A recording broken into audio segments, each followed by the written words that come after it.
Ag with Jimmy Clark, brought to you by First National Bank and Trust of Elk City and Sayre, Oklahoma. Happy Wednesday, everybody. Thanksgiving's tomorrow. Are you guys ready? 580-225-9697 is the Fowler Agency text line here in the studio during my show. Let's hear what you're going to be having for Thanksgiving dinner tomorrow. And also, I got a special guest coming up here in just a second, and it's the first time I've actually had somebody in his field on my show, so this is pretty exciting for me today, and I think he's exciting too. But first, let's check out some temperatures in our listening area. 46 at Hollis, 43 at Bessie, 42 at Arnett, 42 at Freedom, 44 at Medford, 43 at Beaver, Oklahoma, and 39 at Boise City. Out here in the Texas Panhandle, 42 at Lipscomb, 44 at Miami, 45 at Wellington, and 49 at Odell. Okay, on the show with me via phone in Florida. You in Florida, right, Aaron? I'm in Florida. Yeah, that's right. you lucky dog. You lucky dog. And there's Aaron Edwards. He's on the show with me today. He's a consultant for Santo Springs LLC, and just tell everybody who you are, where you came from, and what you do. It's pretty interesting.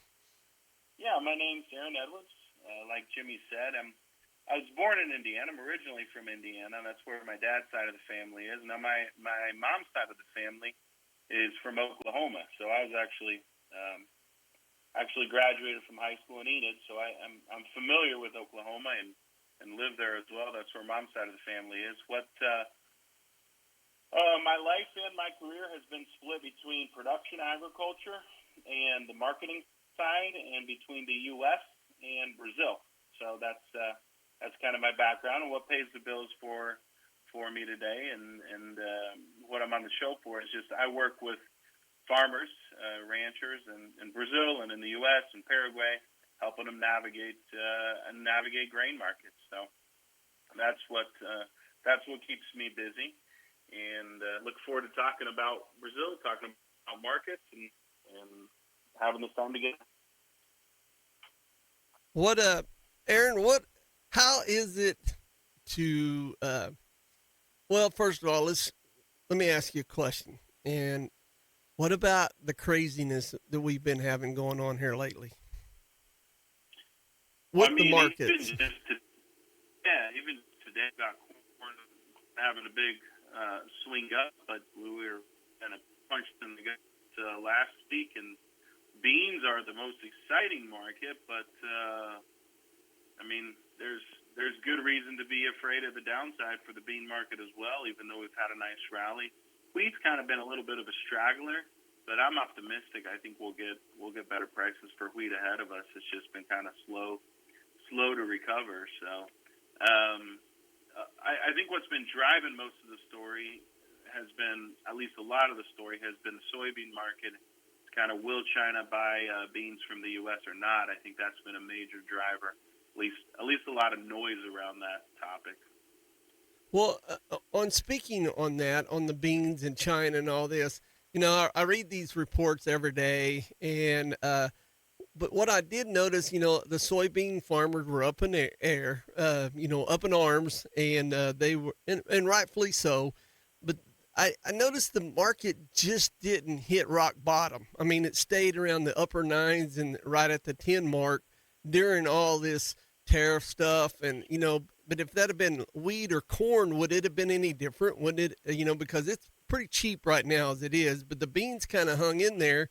And I was looking at the exports that the USDA report puts out every week, and it seemed like in all this mix, did the news miss something, or,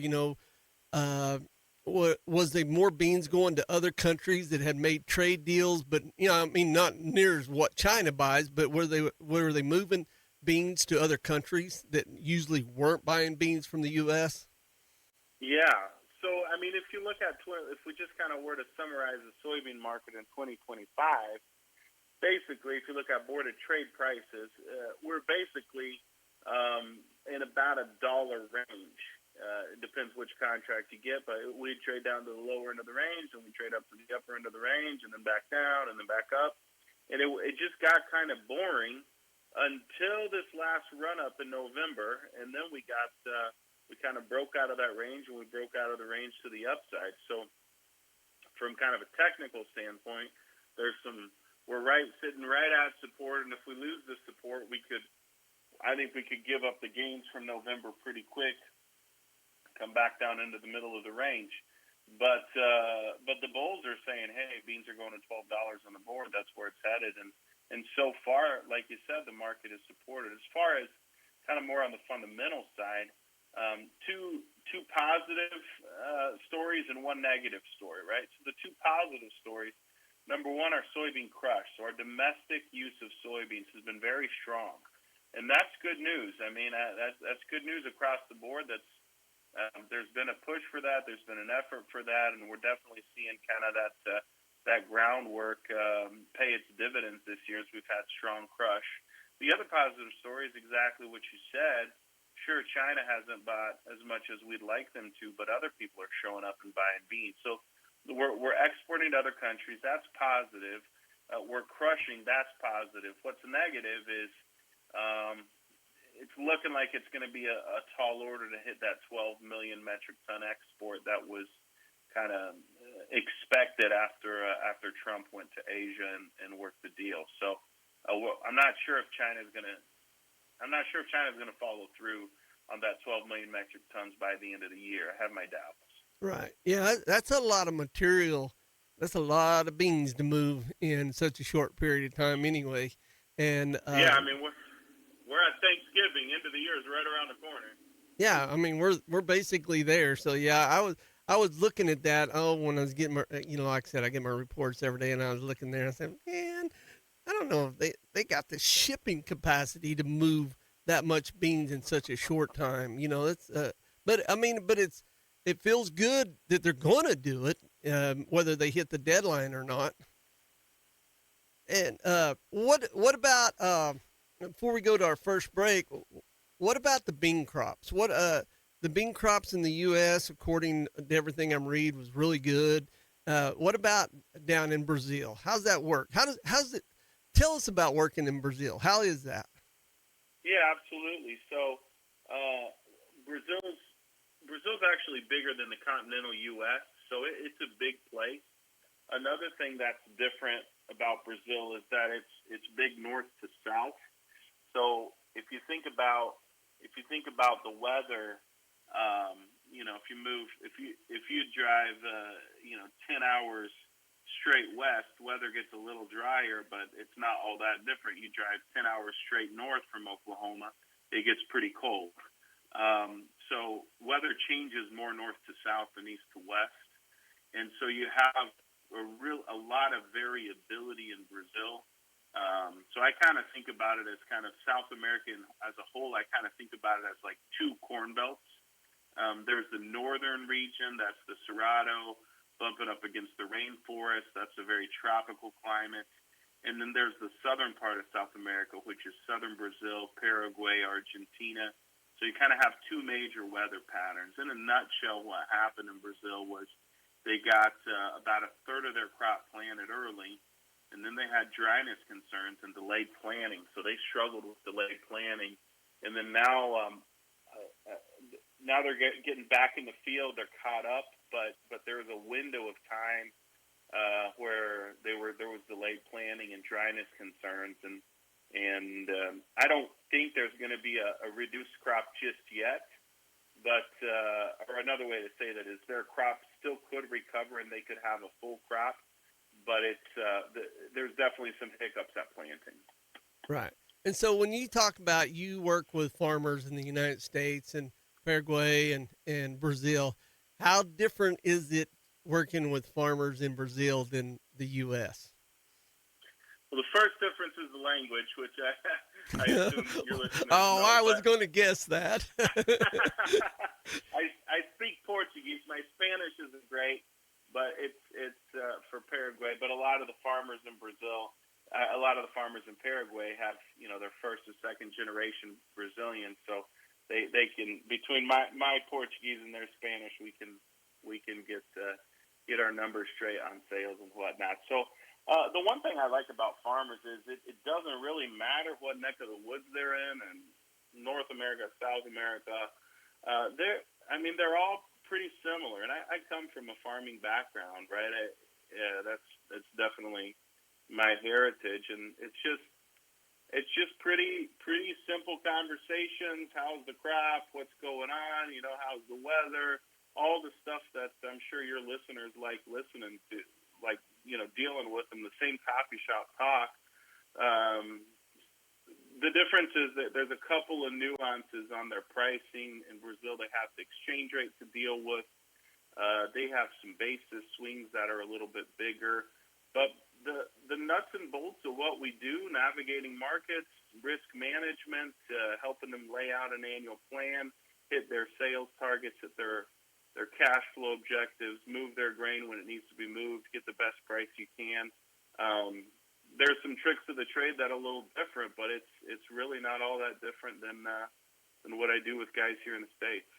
What about the technology?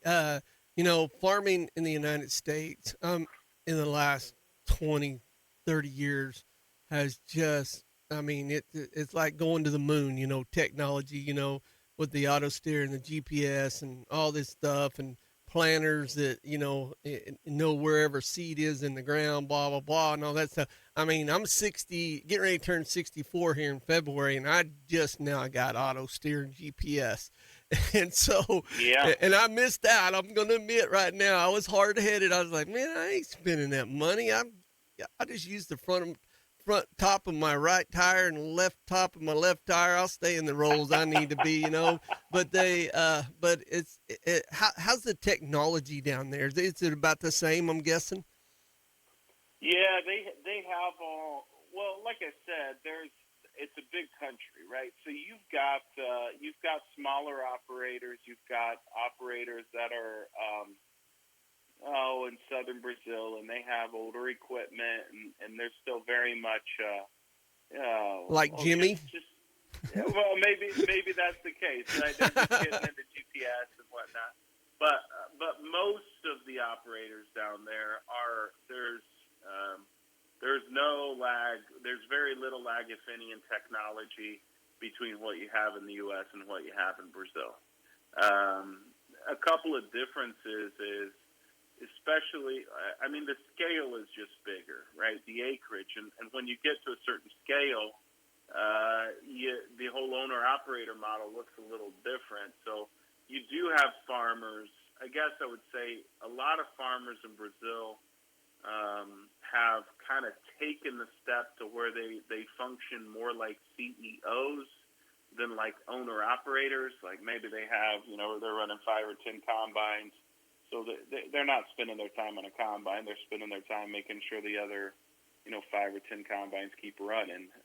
So it's more of a CEO type of a role, or COO. But the technology is very similar. What I say about Brazil as far as technology and yield and the ability to raise a crop, it's like the younger brother that just spent the last 10 years in the weight room, and then he comes home for Thanksgiving and the older brother's like, what happened to my little brother? He's gotten all strong and I'm not sure I can take him anymore. So that's a little bit what's going on in Brazil. There's definitely been a lot of progress made on their production. They do a really good job of raising a crop. Well, in Brazil, I'm asking this because I don't know. So in Brazil, how the farmer, is that his land, or is this government land and you're allotted so much, or I don't know. That's why I'm just asking you. It sounds like a silly question, but No, it's private land. They own their own land. There's some issues with foreign ownership of land. So for foreigners to go in and buy land, there's a little bit of some issues there. It's a little hairier, but I don't know percentages, but it's got to be pretty close to 100% of the land is owned by private. It's privately owned. It just takes a lot of capital to develop, to bring a farm into production. The big trend has been recovering degraded pasture, so pasture that's been overgrazed and isn't productive. So you have to go out and you got to go put a few tons of lime on it, and you got to bring up the fertility. You got to do some tillage. I mean, that adds up, right? You can be spending quite a bit of cash. So nobody goes and does that on public land. If they do it on someone else's land, like as part of a rental agreement, they'll have some type of longer lease that gives them, where it pencils out. So it's not. There's plenty of rental agreements where a landowner will rent to a farmer, but it's privately owned. Okay. Aaron, I have Aaron Edwards on here with me. He's with Santos Springs, and he's a crop consultant in Paraguay and Brazil and the United States. He works with farmers all over those three countries. If you got a question that you would love to ask him for, and I already got a couple popping up, but you got questions for him, the Fowler Agency text line is wide open at 580-225-9697. We're going to take a Taylor Ranch break, and we'll be right back after this break. He loves talking about farming and ranching. Today in Ag with Jimmy Clark.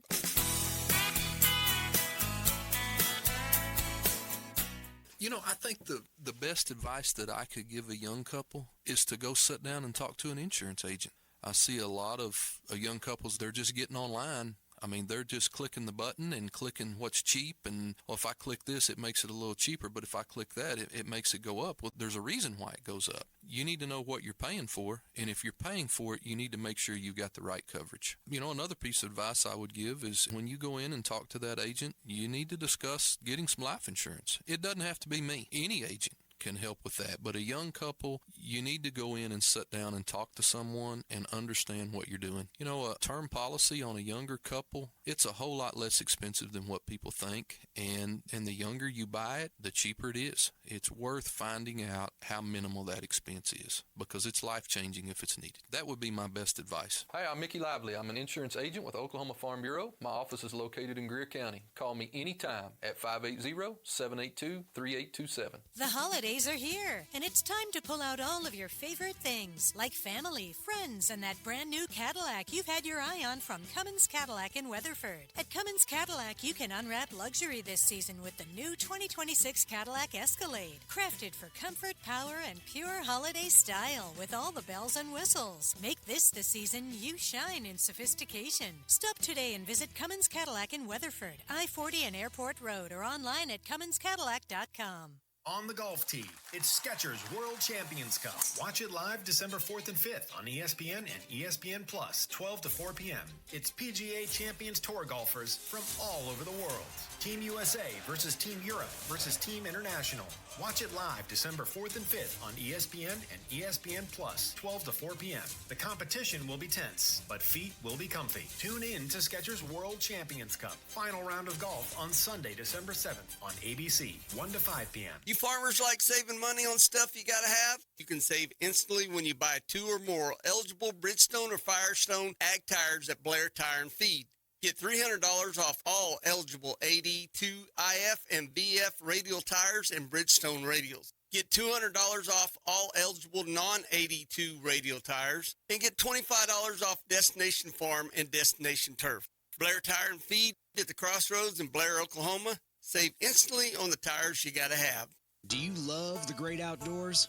Maybe you enjoy trap shooting or skeet shooting, or maybe getting some target practice in at the firing range is your thing. If you're that person, you love guns. Hobart Farm and Garden has a whole room dedicated to guns, gun safes, ammunition, and more. It's quite impressive. You got to go check it out. They are Western Oklahoma's platinum Browning dealer and Glock stocking dealer. They're located at 1030 South Monroe in Hobart, Oklahoma. If they don't have it, you don't need it. Hobart Farm and Garden.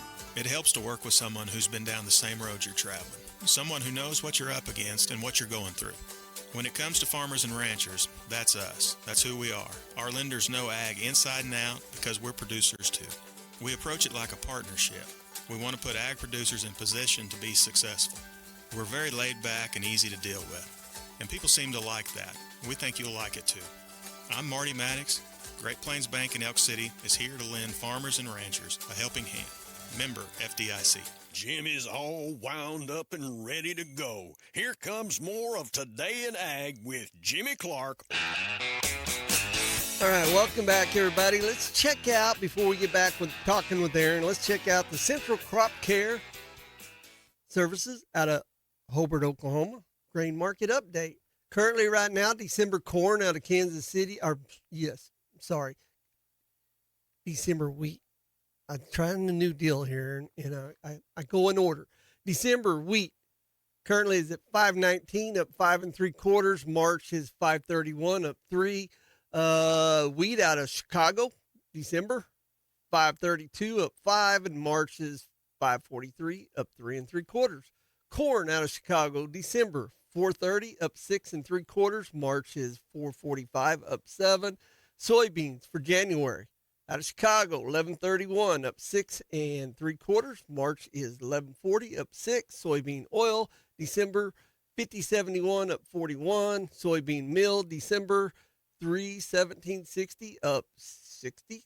And then what else we got? We got cattle. Let's check out the cattle real quick. And it looks way better than it did Monday. That's all I got to say about that.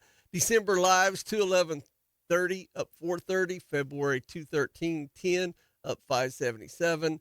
Feeder cattle for January, 315.22, up 8.15. March is 309.37, up 8.50. And lean hogs, December 79.77, up 132. Well, on the phone with me right now is Mr. Aaron Edwards.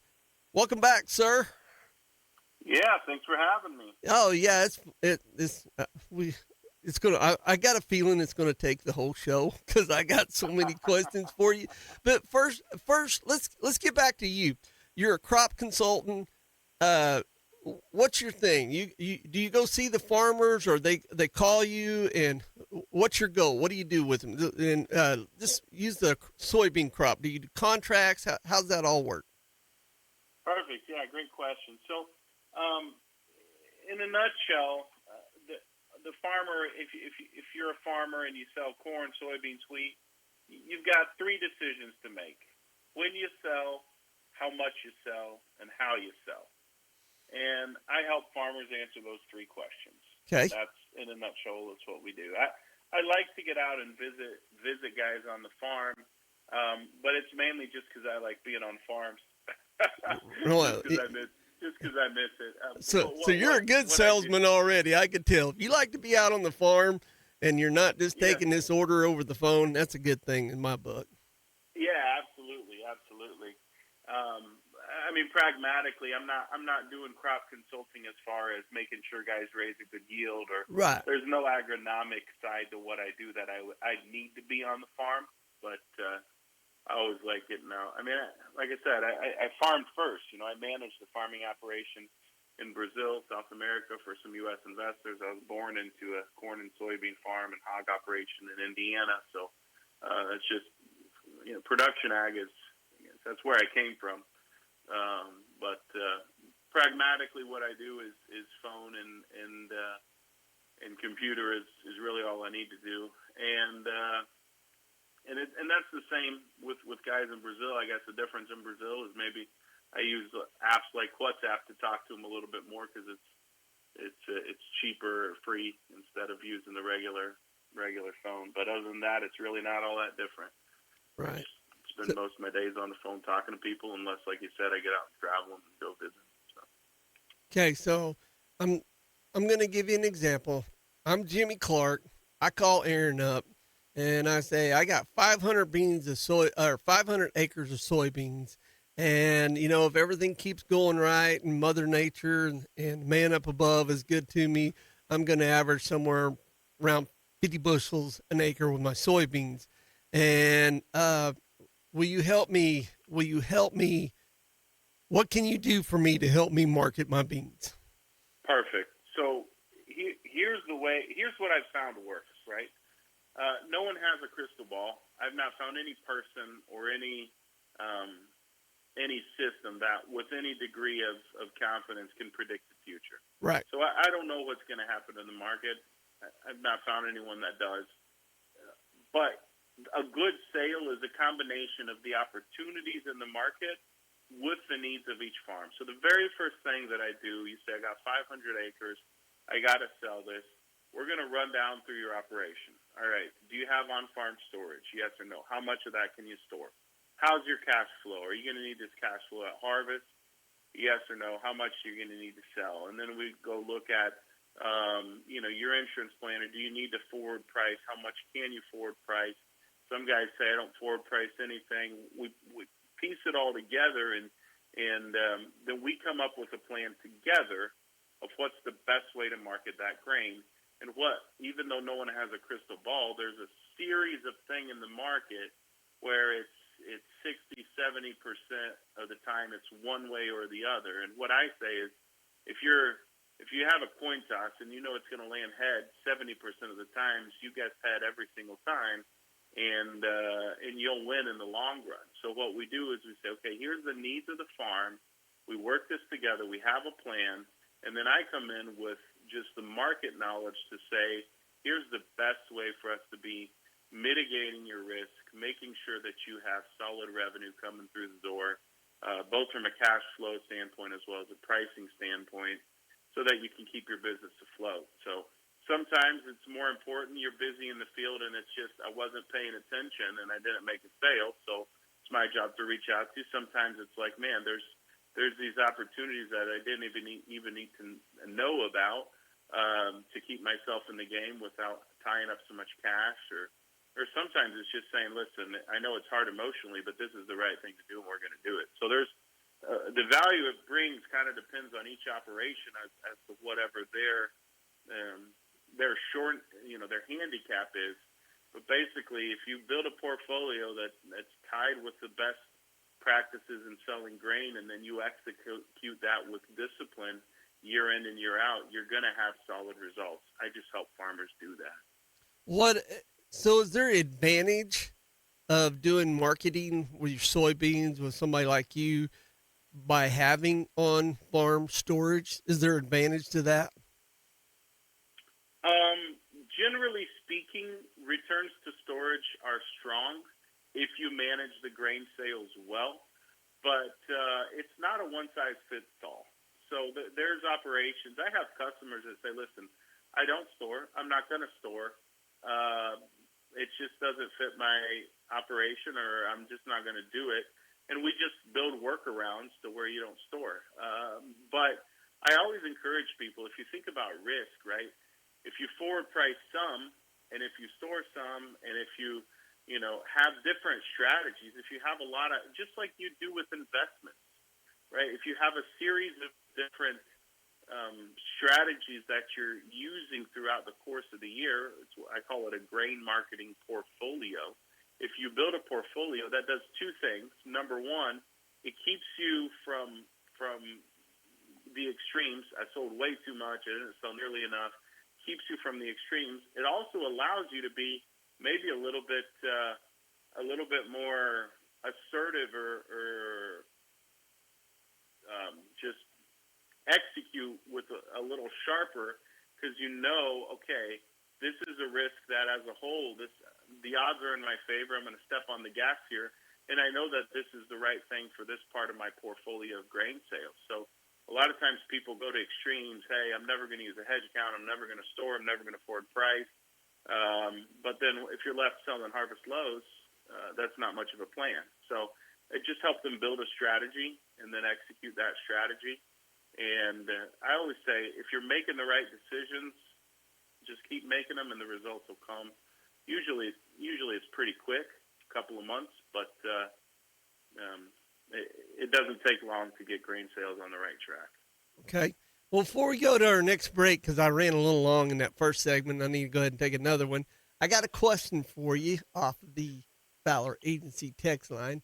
What is the average acreage size of farms in Brazil compared to the United States? That's a great question, and I said there's extremes. So at one end of the extreme, I'm going to go with the small farmers. Like if you go to the state of Paraná, western Paraná, where they have a lot of co-ops, there's farms that are 15 acres, 30 acres, are they'd be very small compared to your average, like you mentioned, the 500-acre soybean farm. Right. So you do have small farms. That is something that exists. Now, in the expansion area, what Brazil's more known for, medium-sized, there's kind of a couple of windows of sizes of acreage, right? So there's kind of like the big five, and those guys would be probably between 500,000 and 1 million acres. Those are the real big groups. Then there's another window where there's quite a few operators that would be between 50 and 100,000 acres. And then what a lot of people would consider a medium-sized farm would be about 10,000 acres in Brazil. But there's operators from 30 acres up to, knocking on 1 million acres. So there's all sizes of farms, but a lot of medium-sized farmers, if you'd say the medium-sized farm, there's several that are under 10,000 acres, but a lot of them would be, 10,000 acres to 100,000 acres would catch a lot of operations. That's a lot of plowing. That's a lot of land, and they do about 80% of the corn in Brazil is raised as a double crop. So a lot of those acres, they'll do soybeans, and then right after soybeans, they'll either plant cotton or they'll plant corn. Okay. So you plant 10,000 acres, and then you do maybe another 5,000 to 7,000 as a double crop on the same land. Well, let's stop right there on that thought, because I got to ask you about cotton, corn, and other crops in Brazil when we come back after this Taylor Ranch break. We'll be right back here in just a minute. He loves to talk about farming and ranching. Today in Ag with Jimmy Clark.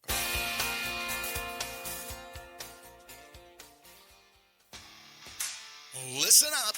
If your pivot, corner, or linear is 10 years old or pushing 10,000 hours, it's time to update your sprinkler package. New sprinklers will improve your machine's performance, conserve water, and save energy. And replacing old sprinklers may improve yields. Protect your irrigation system investment by updating your sprinkler package. Now's the time to do it. For more information on the latest sprinkler technology, contact Knutson Irrigation today. Online at KnutSonIrrigation.com. Kent Watkins here with SEI Agritech in Elk City, Oklahoma. Winter is right around the corner.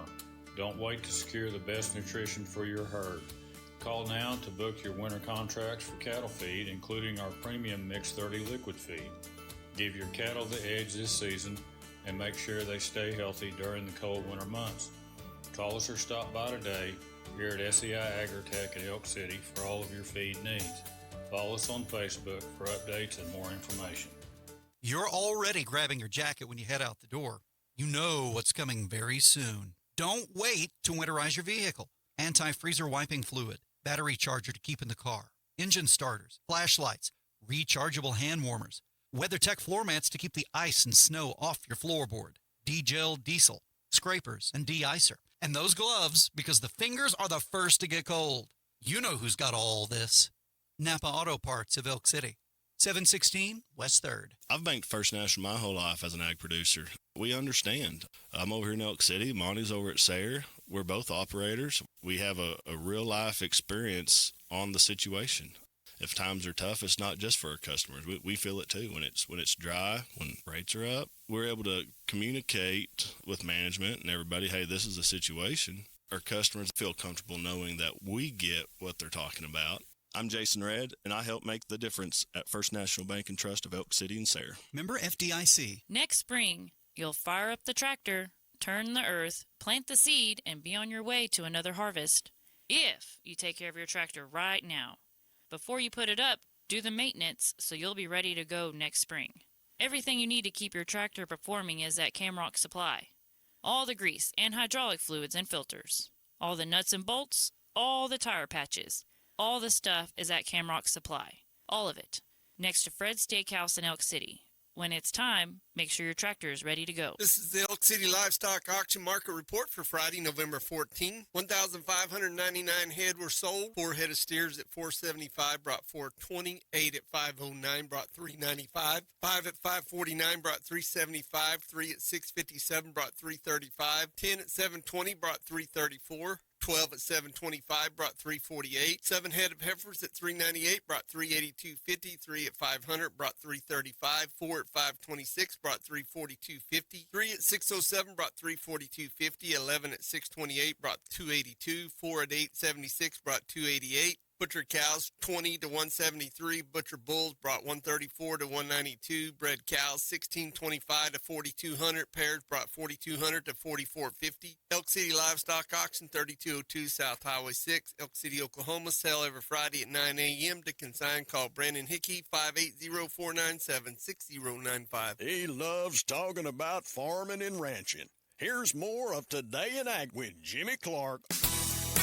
All right, welcome back, everybody. On the phone with me right now from Florida is Mr. Aaron Edwards. He's with Santos Springs. He's the crop consultant with marketing your soybeans and corn. Do you help anybody market anything else besides soybeans and corn? Oh, wait a minute. I got to turn you up.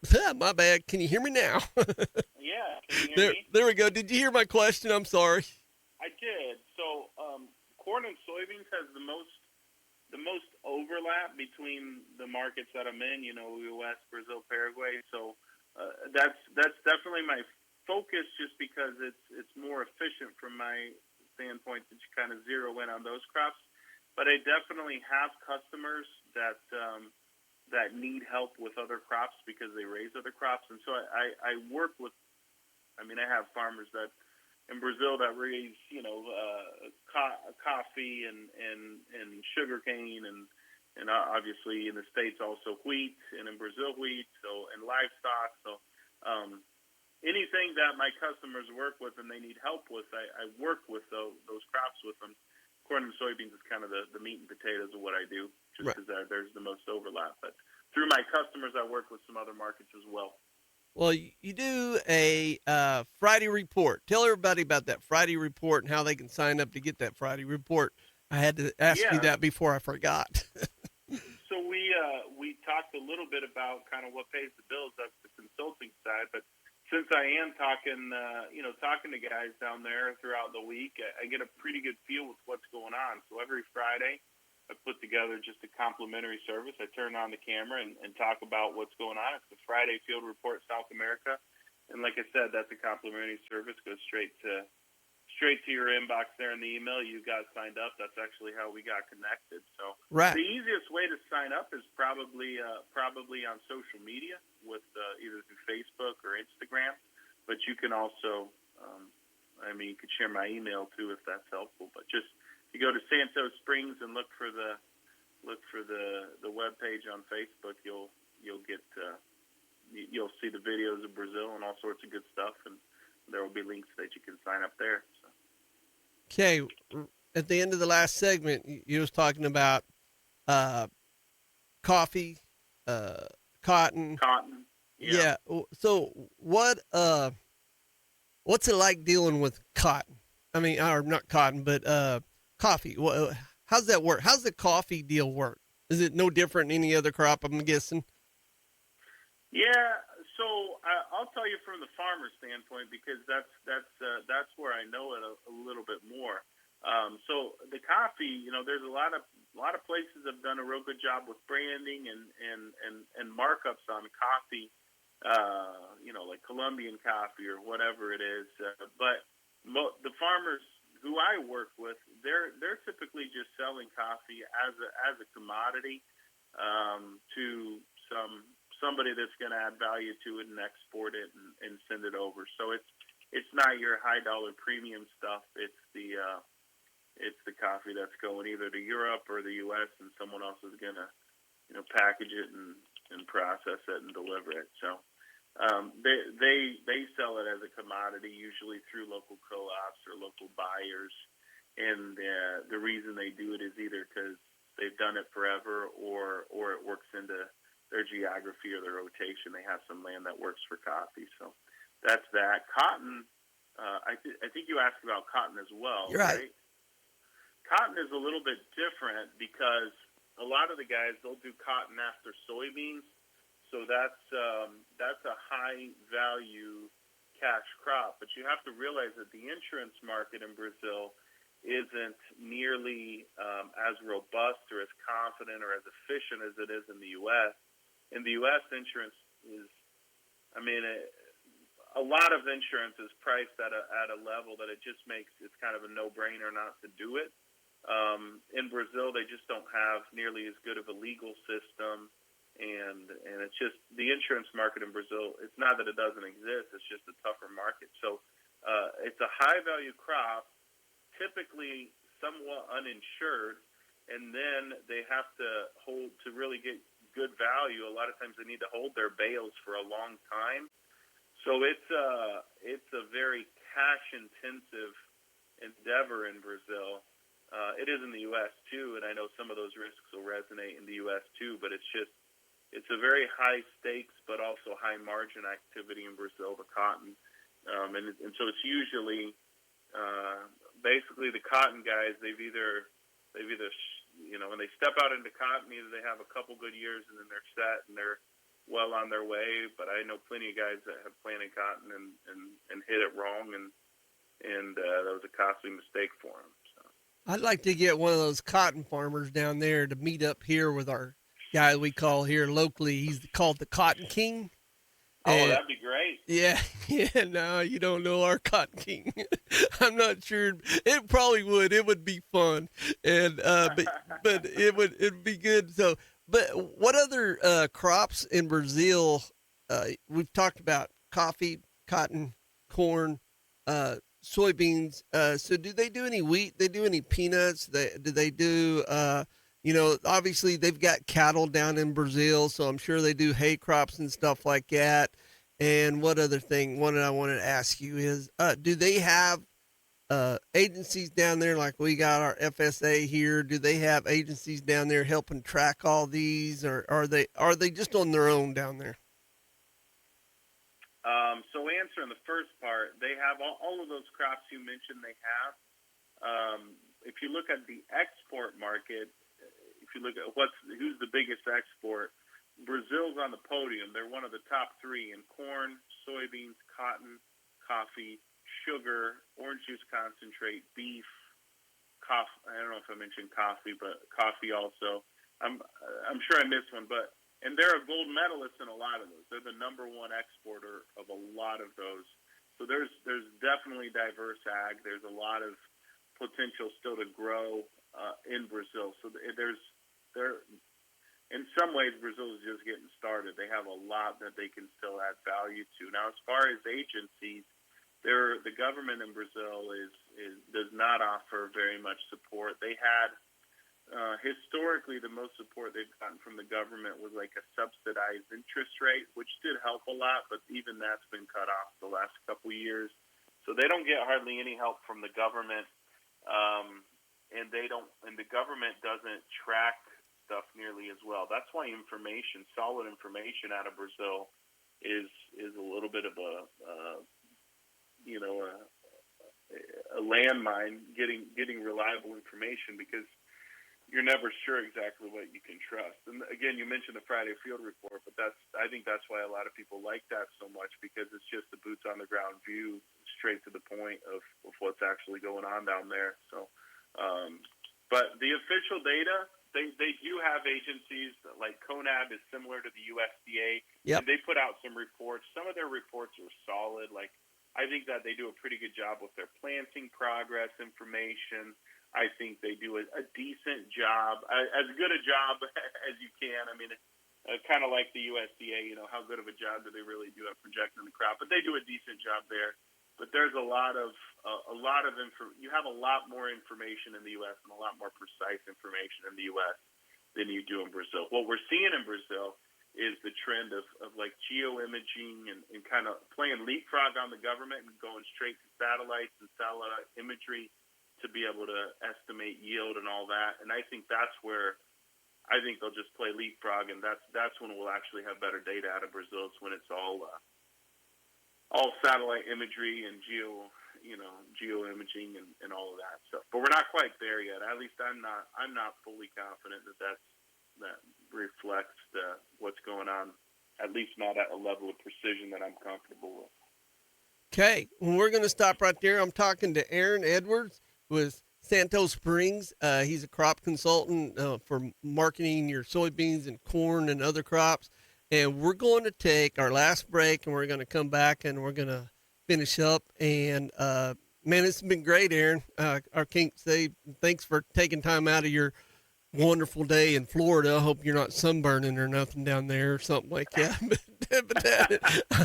just this is my last thing before we're shutting down for Thanksgiving. So. Okay, well, we're going to take our last Taylor Ranch break, and we'll be right back after this.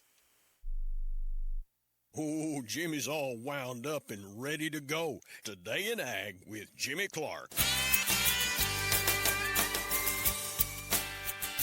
Do farmers and ranchers need different kinds of tires? Yes, they do. The farmers and ranchers, generally need a heavy ply tire because they're always pulling a trailer, got hay bales, have equipment. They generally have a lot of tires on the ground.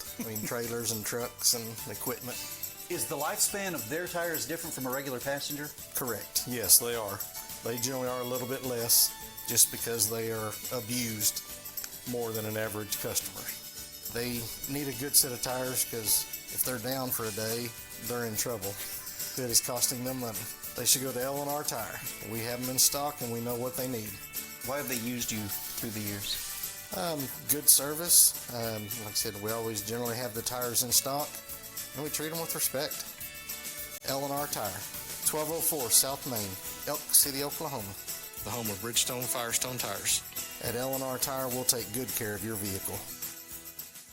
Elk City Lube and Wash offers quick lube service and has 4 self-serve car wash bays plus 1 automatic touchless car wash with on-site services including oil and fuel service on gasoline and diesel vehicles, including motorcycles, differential service, also vacuum bays with a vending machine and a carpet shampooer. And Elk City Lube and Wash is your authorized Schaefer lubricant distributor. Schaefer products provide advanced lubricants for improved performance, reliability, and economy. Elk City Lube and Wash, 316 Northeastern Avenue in Elk City, 1/2 mile north of Walmart. Proudly owned and operated by Phil and Mary Wynn.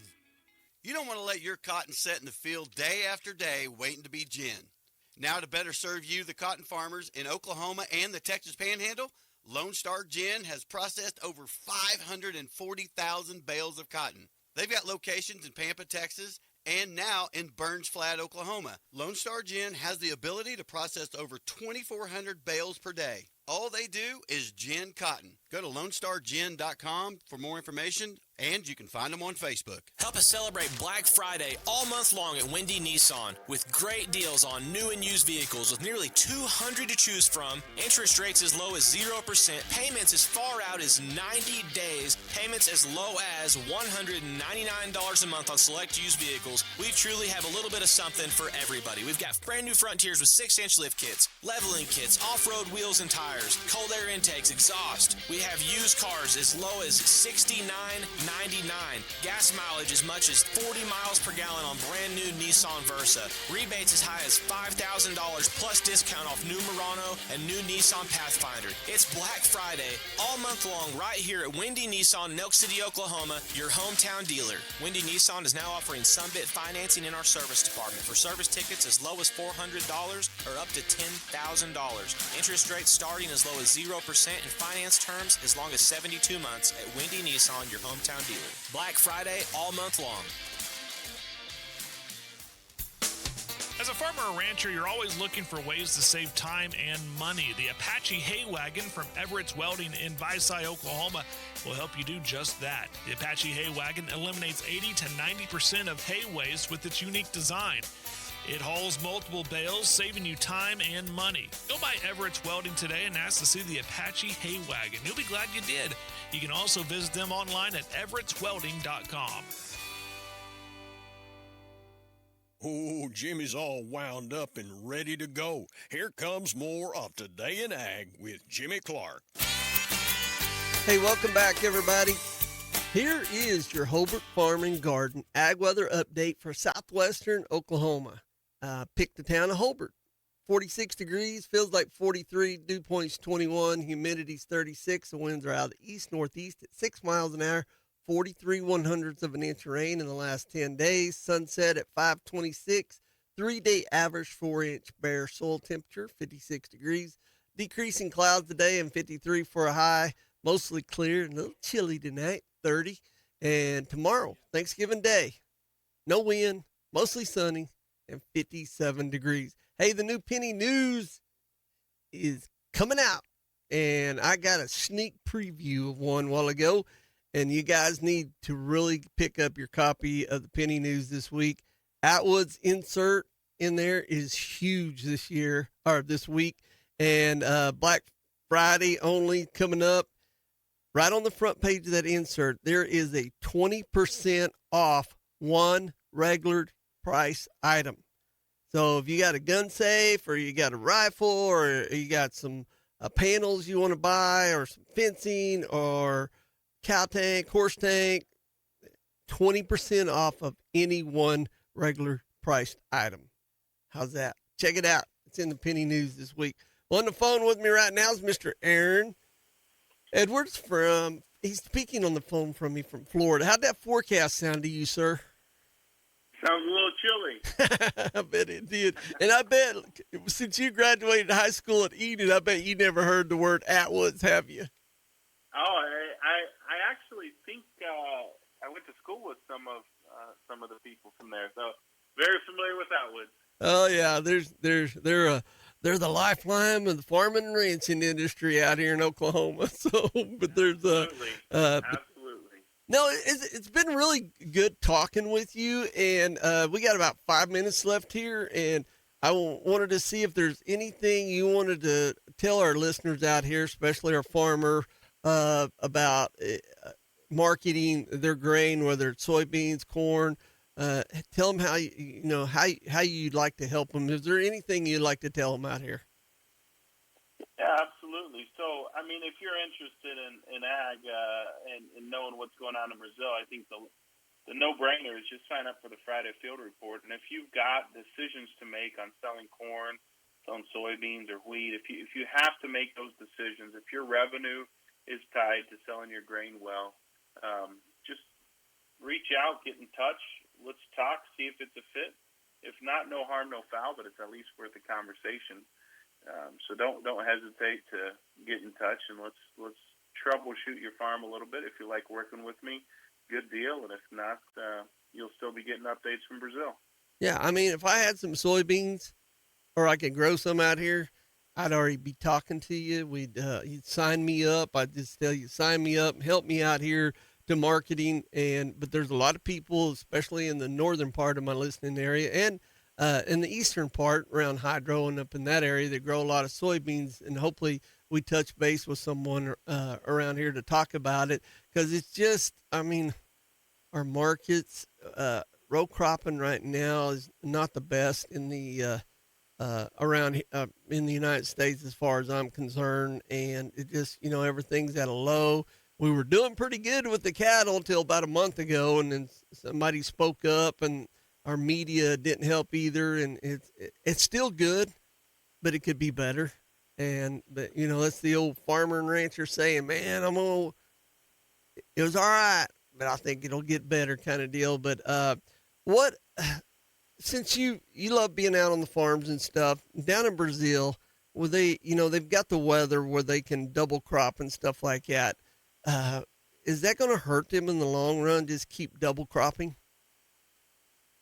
I don't think it's gonna. I don't think it's hard on the soil, if that's the question, because they do rotations and they have a tropical climate. So it's not like the winter where you'd freeze it off, right? So if you did a double crop down there, you'd get just horrible weeds and all sorts of stuff. So even if they don't double crop, they typically put out a cover crop or some pasture or something. They're just adding a little extra fertilizer and picking some grain off of it. And the double crop corn, that's a big coin toss, right? They don't always get yields out of it. There's definitely some weather risk there associated with it. I mean, they have their own challenges, but is there irrigation down there? There is, but again, you can only they don't have nearly as good of a financial sector, so you can only spend so much money, and there's a lot of the bins, irrigation, confinement. I mean, they're very inefficient compared to the U.S. on their ability to convert, grain to beef. The U.S. does a much better job at that. So there's a lot of area for growth in Brazil. Even though they've been growing fast, there's a lot of things that still need to be improved upon. And one of the big ones is, a corn to ethanol to beef. Using those DDGs for beef. I think that's going to be a big trend. But or meat in some way or another. There's a lot to cover. All right. Well, my music's playing in my ear. That means I'm supposed to shut up. And Aaron Edwards, again, if you guys just get on social media, whether it's Facebook or Instagram, check out Santos Springs. Sign up for his a weekly report. And appreciate you talking with me today. Thanks for having me. All right. See you later, Aaron. You guys, happy Thanksgiving tomorrow. And I wish you guys all well tomorrow, and I hope you appreciated the show today. See you Monday. You've been listening to Today in Ag with Jimmy Clark on 96.5 KECO.